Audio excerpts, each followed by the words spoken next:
Do you want to live a spiritual life without all the dogma, crystals, chantings, and endless rituals? Let's talk about how to deeply connect with yourself and others. No woo woo required.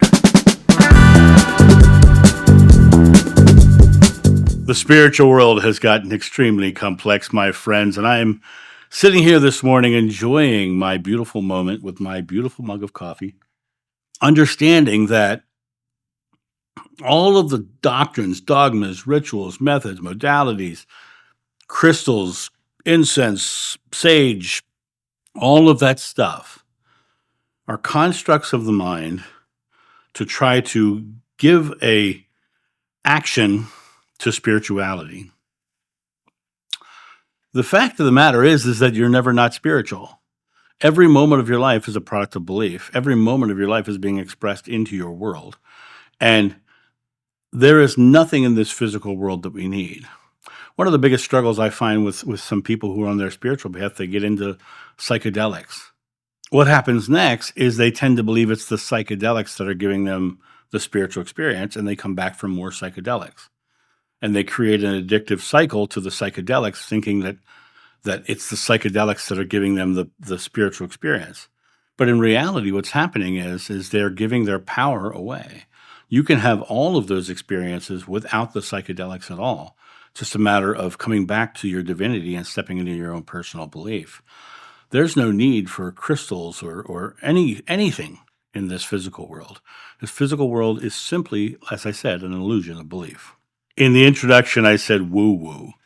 This has become a common term in the spiritual world. And what's so interesting is people start talking about, well, I'm more woo-woo, I'm woo-woo. Well, it's almost a derogatory term. In fact, it is a derogatory term. Woo-woo was something used by people who don't believe the same as you, and they're saying you're out there. That's what woo-woo means. And so people themselves will start to use it as a moment of pride. I'm a woo-woo person. But in reality, they're negating their own spiritual beliefs by using the term woo-woo, right? When you look at it from the perspective of this journey of spirituality that you live in, being simply an illusion of belief, and we can put belief in anything. We can put belief in psychedelics. We can put belief in sage. We can put belief in crystals. We can put belief in any of these things. But the reality is you're believing that something outside of yourself has the power.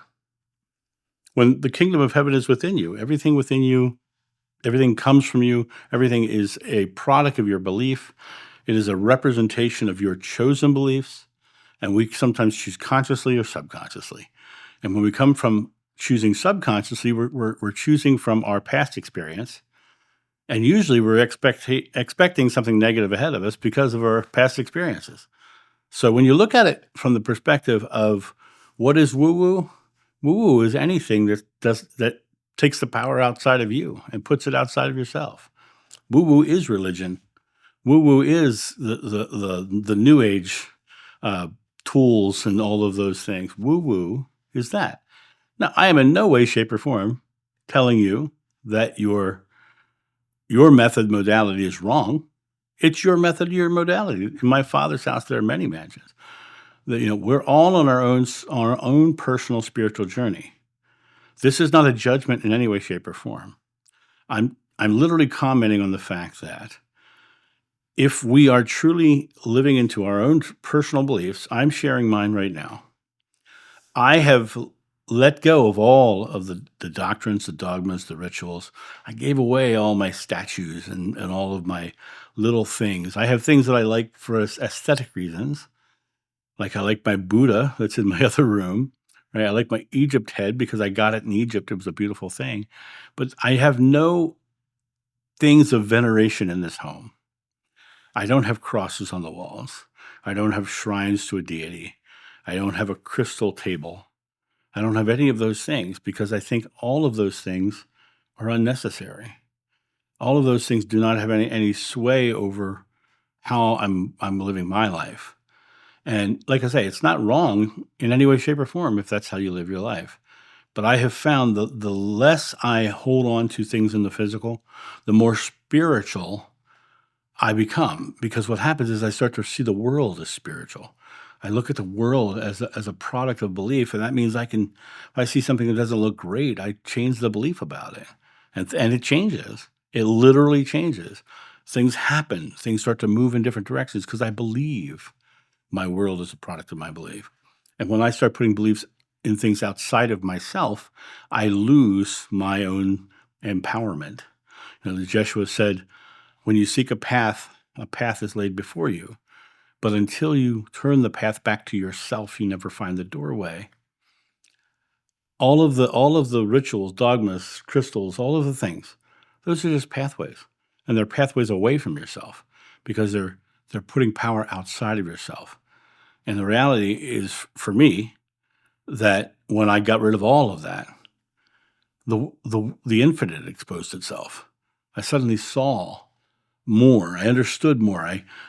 Someone would come up to me angry. I would recognize that that's just their fears. That's just their anxieties, and I was able to then help alleviate their fears, and it changed their experience. And they moved on and created. I jokingly say all the time, one of the worst parts about my own spiritual beliefs is that I keep losing pizza men. You see, the pizza man would come to my house, and my son and I would enjoy our pizza, but the pizza man would come to our house, and I'd start talking to them. I'd find out what they wanted to do in life. I started empowering them to step out and take an action and create it. And I keep losing pizza men. So they have to train the next one when he comes along. So that's the biggest struggle with my own spirituality is I lose pizza men. When you look at it from the perspective of there's nothing in this physical world but a construct of our own beliefs. And there's nothing in this physical world that has power unless we choose to believe it has power. The sage, the crystals, if you're protecting yourself from ghosts or demons or any, those are all just simply beliefs that are going to play out in your world. You're going to experience those things. When the near-death experiences, when Christians who believe in hell and believe they've done something wrong cross over, they see hell. But what's so fascinating about it is Hindus don't see hell, right? Buddhists don't see hell. It's only the belief system of Christianity that lets them see hell. So it really comes down to, what are you believing? When I crossed over 3 separate times, I saw a pure blank white space expanse. I call it the white expanse. I knew I was inside of something. I knew there was distance. I couldn't see the end of it. It was infinite. It was pure white and pure love. There was no Christian imagery. There was no Hindu imagery. There was no Buddhist imagery, because I don't believe in those things. When I crossed over, I crossed into pure love without the ideologies or the belief systems that I had to work my way through. And so when you're looking at it from the perspective of, you don't need to have those other things in your life to create empowerment. Empowerment comes from within, and the stuff on the outside is just stuff you're putting faith in. So when you do strip away all of those ideas, those beliefs and things that are external, you come back to some simple truths, right? One of those things is that you can live grateful and preemptively grateful. I am joyfully receiving a happy life. Thank you for the amazing life that I'm experiencing. Thank you for the amazing home that I'm living into. Thank you for the amazing abundance of joy that I'm witnessing surround my world. Being that gratitude. What is gratitude? Gratitude is the belief that something's happened. If I say, hey, can I have a cup of coffee? I am grateful when the coffee comes. Thank you very much. I'm grateful when the coffee comes. I believe the coffee's coming, so that's when my gratitude happens. Preemptive gratitude. I'm joyful. I'm happy. I am receiving. Whatever you ask in God's name is granted. God's name is I am, not I was or I will be. God's name isn't rose quartz or sage or the rosary or anything, the prayer rug. God, that's not God's name. God's name is I am. I am. Be still and know that I am God. Be still and know that I am God. You are the creator of your experience, and God is the consciousness of us all. In Hinduism, it's the Sit and the Sit Sat Ki. Sit being the consciousness of God, and the Sit Sat Ki being the individual sparks of consciousness within the one God. When you look at it from that perspective, you start to realize that everything is emanating from you as experience. In the beginning is the Word, and the Word was with God, and the Word was God. Your words, your thoughts, your beliefs go out to God, and God shows you those things in the image around you. We are created in God's image. And when we start to realize that we are the pinpoint of creation, we are the impetus of change, we are the creator of a loving world or a negative one, then we start to get very conscious about why and what we're creating. And we do that starting with simply being grateful and happy and enjoying the fact that it's coming into our life. The next part of this is compassion, understanding that everybody else that you're talking to in life is going through the same thing. They're all creating. They're all creating from their own personal belief systems. And if you quiet yourself and you just listen to what they're saying, their belief systems are dropping out of their mouth all day long. They believe it's a fearful world. Oh my God, the world's going to end tomorrow. Oh my God, the Vatican lied to me about Jesus. Oh my God, the life that is coming right now. Oh my God, it's going to be so horrible. The economy is crashing. The blah blah blah blah blah blah blah blah blah blah. It's all just chatter. It's all just chatter. It's a chatter of beliefs, and the more you listen to them, and the more you understand them, and the more you get to come to the place of recognizing their fears, then you can start to think about, how do I alleviate their fears? How do I come to a space of understanding that I can show them they don't have to be afraid? And when you start doing that, you have compassion for them, because you're looking at them as another aspect of yourself in a way, because they're part of you. They're part of the oneness of God. And you're looking at them and you're going, I can alleviate their fear, which alleviates some of the fear in the whole, in the consciousness of God, in the sit. I can alleviate that person's fear, and that person will be brighter. That person will be more loving. That person will be more caring. And that compassion is like that old shampoo commercial. They'll tell two friends, and they'll tell two friends, and so on and so on. It comes down to that idea of you stepping into that power of yourself and knowing that that power is within each person you interact with. And if you can help that person find that power by alleviating those fears and expressing in a new way how to think about a certain topic, you've changed their world. And that's dramatic. And you'll witness it happen around you, because it's beautiful, because that's the way the world works. All of these rituals, dogmas, modalities, methods, objects of devotion are all, as I said, external. And they're all based in someone's ideology of this is what this must be. In other words, they're spiritual bandwagons.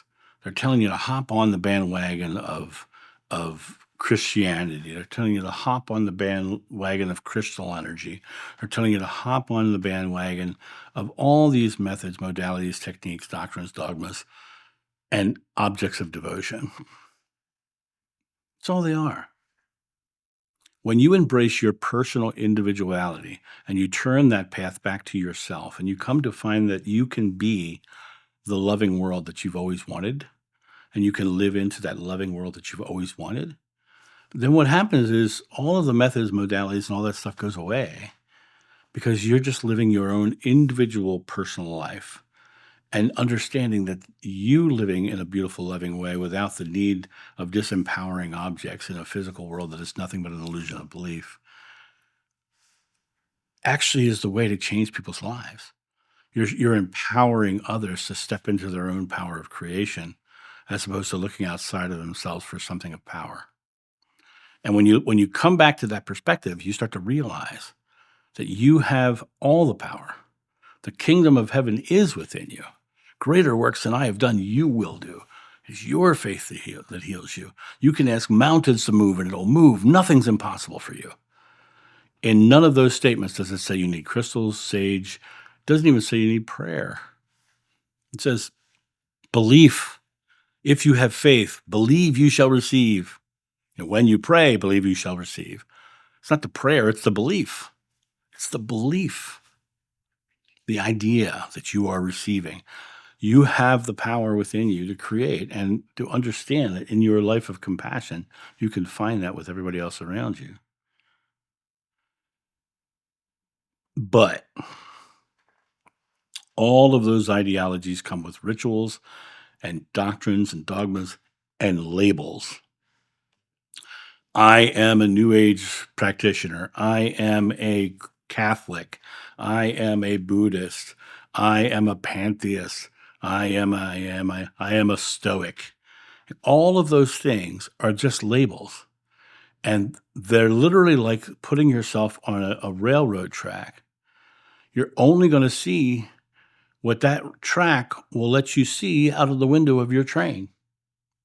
You're only going to see that because that track is planted. That track is planted in the earth, and it's not letting you see anything else but what's going to be outside the window of their choosing of their path.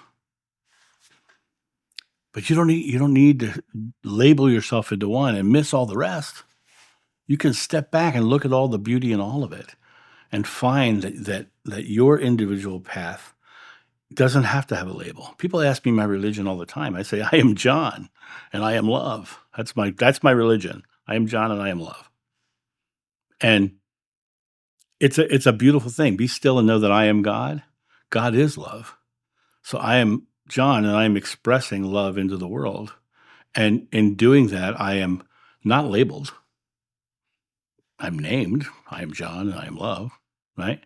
But I'm not locking myself into any one doctrine, dogma, or object of devotion. I'm staying in my lane of everything's my lane. And I look at it and like I say, I accept people's beliefs. They're allowed to believe whatever they want to believe because spirituality is always going to be a personal journey. I only speak my truth, but I'm hoping that my truth will show you possibly that the world's bigger, that the world's more exciting and more beautiful, and really that all the power's within you. That's the only thing I care about. People ask me all the time, John, what do you want your legacy to be? I said, the only legacy I want is I want to leave a positive wake behind my boat, and I don't care if they remember who captained the boat. I just want to leave a positive wake behind me. I just want to leave a positive energy behind me. I want the world to be better because I was here. And all I can do is put out my truth that has made my life better and put out my truth that has created the outcome of living in this amazing world the way I do. And I think it's important to understand that I'm not a special guy. I'm just a normal guy, just like you. Just like Jeshua called himself, the Son of Man, not the Son of God, right? We all have the ability. Take heart, I have overcome the world. That's what Jeshua said. You don't say take heart to somebody unless you expect them to do the same or at least, alleviate their fear that they can't get there. That's what that statement is. He's telling them that all the power is within you. The kingdom of heaven is within you. You have the ability. And that's the teachings of this. You don't need the label of a religion, a doctrine, a dogma, or anything to live into a joyful world and live into a loving world. Spirituality is not the religions, the doctrines, and the dogmas. It's the way you live your life. So how, in this empowered world, do you start to let go of all of the external things that we've put faith in? Well, go outside. Go walk in nature. Start to pay attention to what nature's telling you. I often tell the story of the tree out front here with the leaves. And the leaves, during part of the year, collect sunlight and they direct water to the roots of the tree. And they have a really big purpose. Then fall comes and the sun gets low in the sky and the things start to change. And underground, the trees start to push root growth. Well, right when that starts to happen, the leaves shrivel up and they fall right on top of those roots. And what happens to those leaves? They break down into a nitrogen-rich fertilizer at the precise time of the year that the roots want nitrogen-rich fertilizer. So it's a perfect life cycle. It's a perfect life cycle. And of course, we come along and we're trying to control the world. So we start raking those leaves up because we want our grass to look good. We start creating this manicured yard and all this stuff, right? My neighbor said to me one day, "Why is your grass greener?" I said, "Because I don't rake leaves." He goes, "What?" I said, "Yeah, I let the leaves shrivel up, and then I cut them, and I let them break down into that nitrogen-rich fertilizer, and I leave it right where it is, right where it fell. But you don't see the leaves because I've chopped them up, and the earth itself has taken that nitrogen into itself. And my grass is greener because my soil is healthier. I haven't interrupted this beautiful flow of the world. My favorite Buddhist quote in history is, "When you realize how perfect everything is, you'll tilt your head back and laugh at the sky." I love that quote. It's one of my favorite quotes of all time. And when you realize that that tree is perfect, it grows up, creates those leaves, it drops those leaves, it grows those roots, it creates that cycle all over again with new leaves. Nature is perfect. And when you go out in nature and you just start looking at the way things happen, water flows through the path of least resistance. There's no resistance. It goes where it's going to go because that's the way it goes. It flows, right? Your life can flow easily through with very little resistance. The resistance is all from the mind. The resistance is all in between your ears, right? And when you let go of the resistance and you start just living into it and expecting something beautiful, you start to see something beautiful. So nature is a great way to remind yourself. The thing is you go out there. Right now it's fall and it's right outside it's 40 degrees right now, and I'm going to go out on that deck when I'm done here, and I'm just going to breathe. I'm just going to breathe in that fresh fall air, that chill coming into my lungs. And I'm going to recognize how good it smells, how wonderful it smells. And I'm going to just live into that feeling of being outside and feeling the air and knowing that that air is rejuvenating me, because that's what air does. Air comes in, air goes out. Our exhale releases. Our inhale draws love in. Love in, fear out. Love in, fear out. Love in, fear out. Love in, fear out. And I wouldn't even call it fear out. I would say love in, and everything else flows away. Filtering. I'm just filtering my love vessel. And don't think dirty, please. I didn't say love missile. um, but I think about it from the idea that nature is the space that is. It's called nature because it's natural.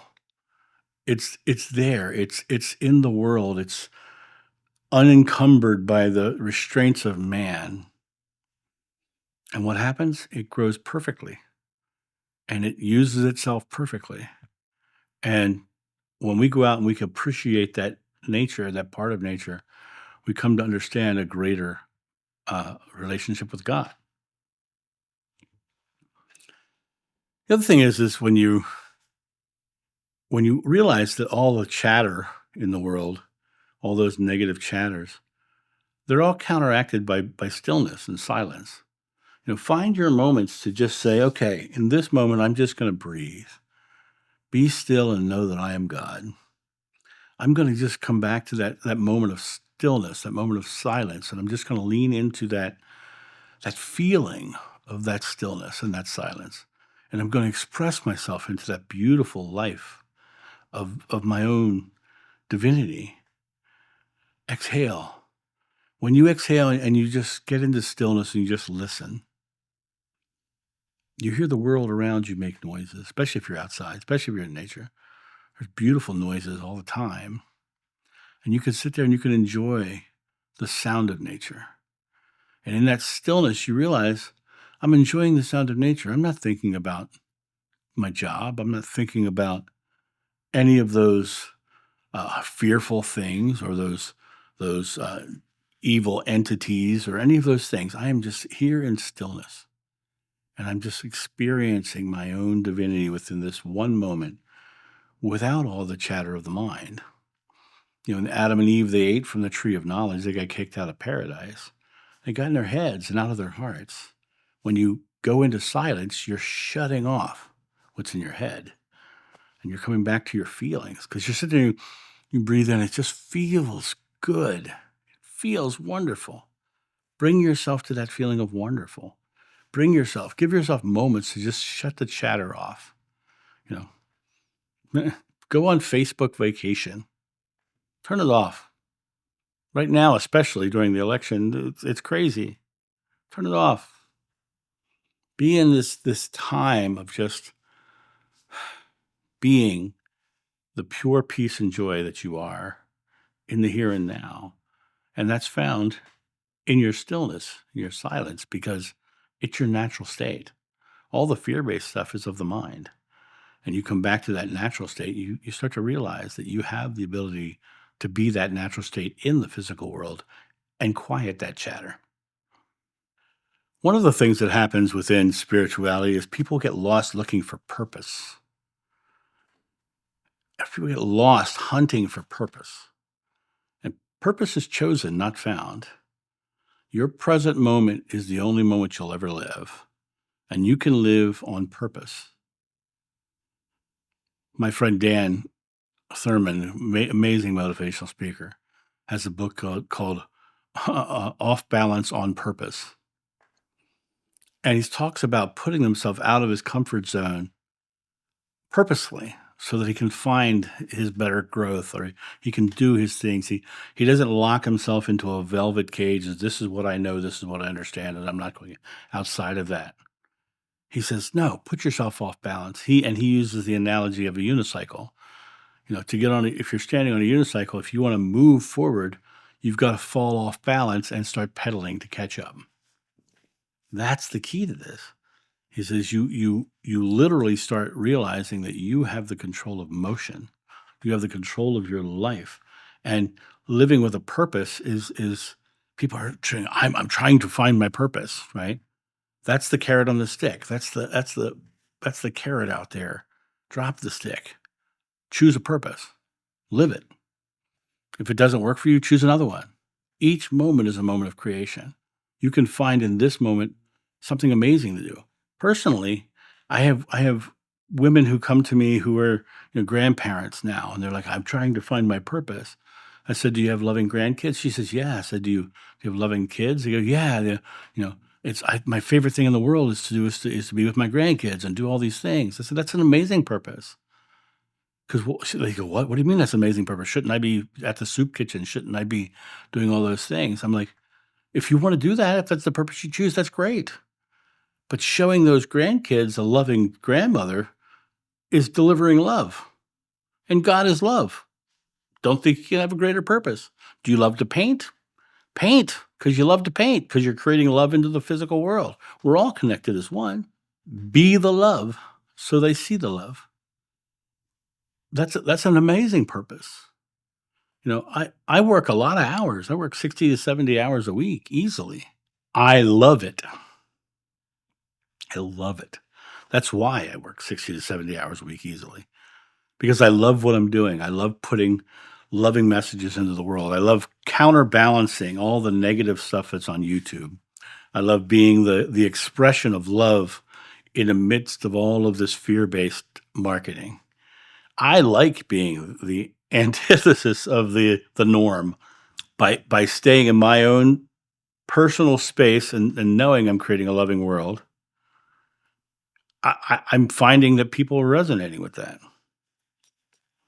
That is my purpose, is to be the off-ramp from fear. That's the purpose that I've chosen, and I love it. I love it into reality. That's why I make so many videos. I love it. I've been really loving and playing with the technology of making videos and building it up even more.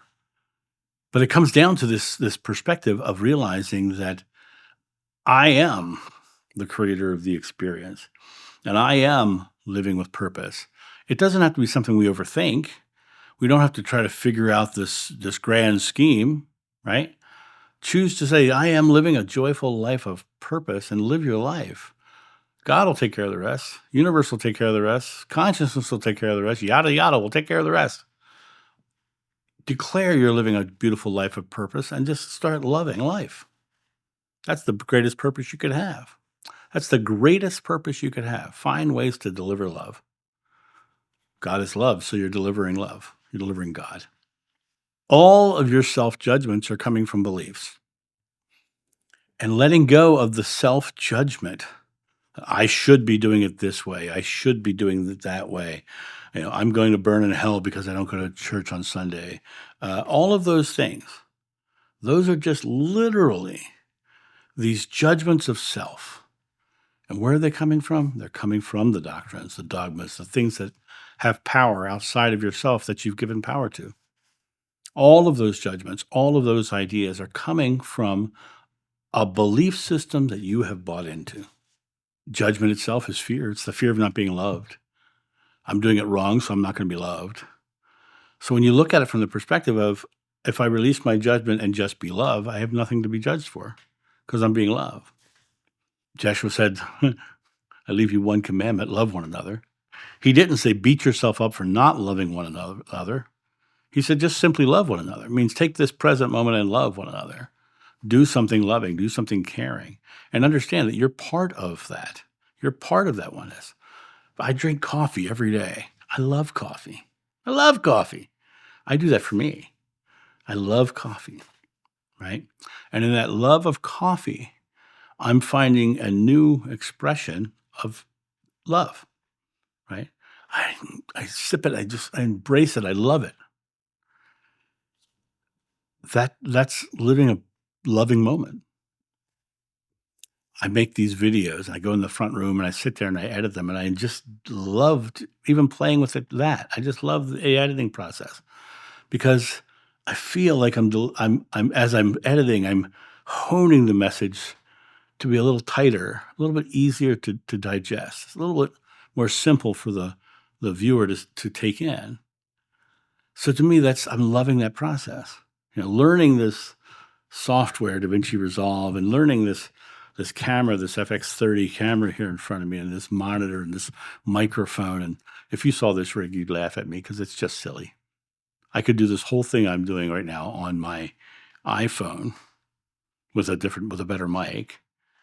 But I've been playing with technology because I enjoy that. I love that. And I think it gives me a better video in the end. But the point of it is that I am everything I'm doing, even the enjoyment of getting a new camera and working with this. I did that for me so that I could do that for you. I did that for me so I can create a better video for you. Everything is a flow of love. It's a purpose. And in delivering in that purpose, I've chosen to just deliver love. And if you're delivering love in your life, you found the best purpose there is. And don't worry about the way it's supposed to be. There is no supposed to be's. There are no shoulds. Don't should on yourself. And don't butt on yourself either. Don't make a butt of yourself either. Because when you use the word but, the only thing that's coming out after that is the justification as to why you're not. Just love. Make it that simple. And that is the greatest purpose you'll ever live. When you're looking at others, don't judge them. They might be doing things that are not to your liking. They may be believing things that are not to like. They may be voting for the wrong person, according to you. For them, it's the right person. Don't judge them for who they're voting for. Don't judge them for how they're living their life. Don't judge them. Look at them with compassion and show them as a person who is going through their own fears and anxieties and creating their own expression in life. So, guys, this video is to talk about the idea that spirituality is about connection. It's about presence. It's about compassion. It's about love. It's not about rituals, dogmas, or objects of devotion. It's about how you live your life, not the dogmas. It's about how you live your life. It's not the rituals. It's about how you live your life. It's not about the object of devotion or the thing that you've chosen to have power outside of yourself. Because there's nothing in this physical world that isn't overcome by our compassion and our love. There's nothing in this world that is created without our belief in it. And when you look at it from the perspective of understanding that all the rest of it, even meditation, not necessary. Just be love. Just be love. And so realize is that no ritual, no dogma, no method, no modality, no object will ever get you to enlightenment. It's only your belief that'll get you there. And so, my friends, take today, go outside, look at nature, breathe in that air, look at how perfect nature is, look at how it all is. Let go of the chatter just today, just even for 5 minutes. Go outside and just let go of the chatter for 5 minutes. Do that every day. Add a minute. At the end of the week, you're going to be at 12 minutes, right? And then it's going to grow, and you're going to find that you're walking through the grocery store in silence, and you're looking at people, and you're seeing them for who they are and the fears and the anxieties that they're living into. And then you find that as you're doing that, you start to feel the compassion for them. You start to smile at them, and you start to acknowledge that they are the divine being expressed into the world through their own belief. And then you start being the divine in pure love. It affects them. It changes them. And you have the ability to be that light in a world of dark belief. And you get to show them that the dark is just in their mind, between their ears. And their ears are just an illusion too. And that's my thought on this. You guys have a great day. And I'll talk to you soon. See you. Bye.